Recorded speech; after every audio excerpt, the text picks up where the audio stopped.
My name is Courtney and I am 19 years old.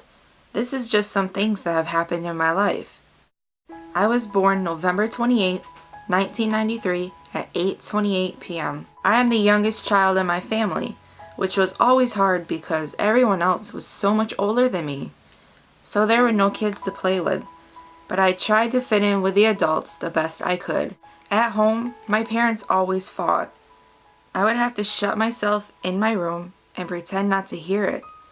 It was a constant thing, and for some reason, I always thought it was my fault.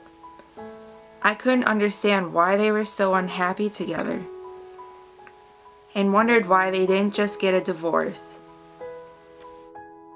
I was never really a happy kid, and things for years seemed to just get worse at home and now in school.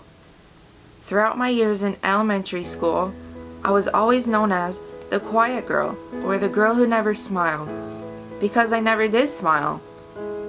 During a summer break, a girl moved next door to me. We were both 6, but she went to a different school.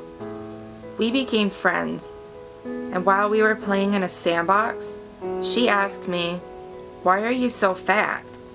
I was surprised someone called me fat, but we would be friends for over the next 7 years. In the 3rd grade, I was a complete doormat. I was a very nice girl, and everyone knew that, so they took advantage of it. I always felt bad for the kids when they asked if they could have some food, even though they already had some. I would give them a little something for my lunch, and they would just leave, go back to doing whatever they were doing before. I was just alone though, and I thought that might help me make friends. I thought they liked me. But after a while, a boy said to me one day, "You know, people only like you because you give them food." That hit me really hard. 4th grade through 6th, I met a boy who would become a friend, and I would sit by him in school. He would make fun of everyone he knew, even me. He made me feel really bad about myself, but I thought he was a friend and I would just leave it be. 7th grade was just awful. I had no friends. The friend who bullied me was still bullying me. He would hit me, still stole my stuff, and say awful things.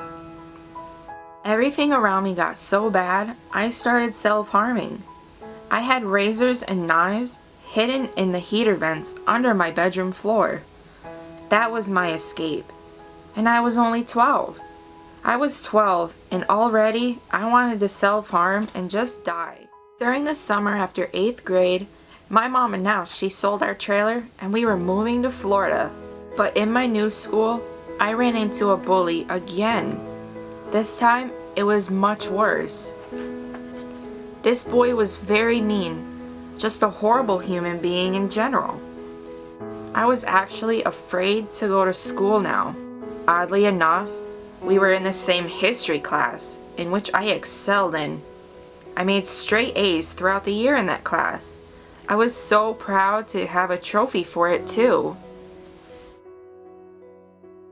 My 10th grade year was no better, but that kid didn't see me as often, so the bullying pretty much stopped. Instead, a girl I had met the previous year turned against me, and just all of a sudden, she and her friends turned their back on me, and I did absolutely nothing to this ex-friend. What she did to me was just horrible. I was self-harming more and more, and things at home were getting worse and worse. I thought everything was my fault. Maybe if I was prettier, maybe if I was better at school, or maybe if I wasn't so fat, things would be better for me. Maybe I did something, somewhere, somehow, to make everyone turn against me. Maybe I'm just not meant to have any friends. But after 10th grade was over, those mean girls graduated, and I transferred to a brand new school. At my new school, things were 10,000 times better. I had friends and really enjoyed myself there. I graduated from high school as a valedictorian. So during my 12th grade year, September of 2010, I looked into American Girl dolls. Years and years ago, I had the catalog and looked to get a doll for my parents, but that never happened. They couldn't afford one.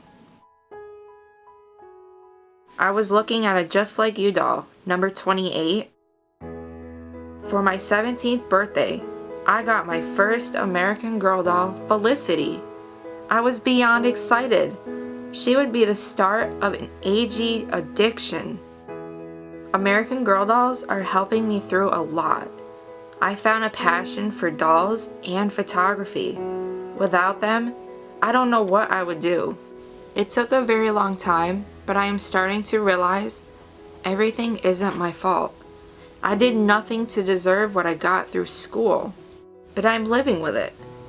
So for now, I'm just getting through everything, one day at a time.